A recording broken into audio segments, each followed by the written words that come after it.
ყველაფერს გავაკეთებ იმისთვის. ძალიან ცოტა ბოდიშკი ხდით, საუბარი მიჭის შეესაძლოა, მაგრამ აზრს მაინც ვიტყვი. მკაფიოდ. ყველაფერს გავაკეთებ იმისთვის, რომ ყველა დამნაშავემ აი ასე მოისმინოს უმაღლესი სასჯელი.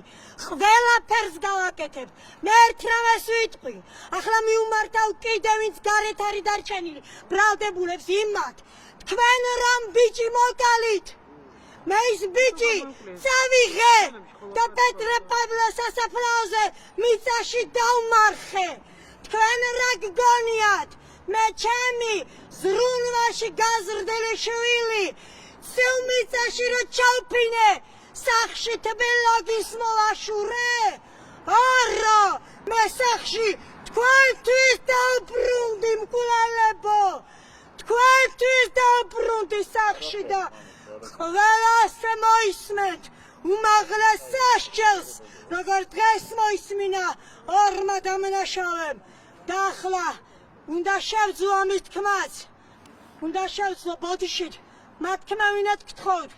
მოსამართლე დემეტრე ჯინჯოლიან დღეს დიახ ახსენა რომ გიგავალიანი იყო სრულად უდანაშაულო. დემეტრე ჯინჯოლიან ახალგაზრდა მოსამართლემ უშიშრად სამართლიანი სიტყვით ღირსეულად დაიცვა ღირსეული ახალგაზრდის გიგავალიანის ღირსება. მე მას პირადად მადლობა უთხარისხდა მათა დარბაზში და კიდევ ერთხელ დიდი მადლობა მას ჩემგან. მან არა მარტო ჩემი შვილის ღირსება, არამედ მერწმუნედ ხალხო საქართველოს მომავალიც დაიხსნა გარკვეულწილად. მე ამას არ ვამბობ, ერთი გატუტუცებული ქალი, მე ვიცი საქმის მასალებით, ვინ არიან ესენი. ყველაფრის თქმა საქმე იმდენად მოცულობითია, წარმოუდგენელია. მე ვიცი ვინ არიან ესენი და დიახ დემეტრე ჯინჯოლიამ თქვენც დაგიცვათ.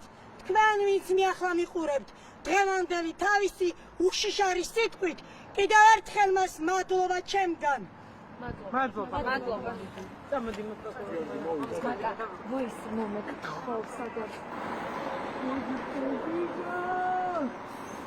დიდა.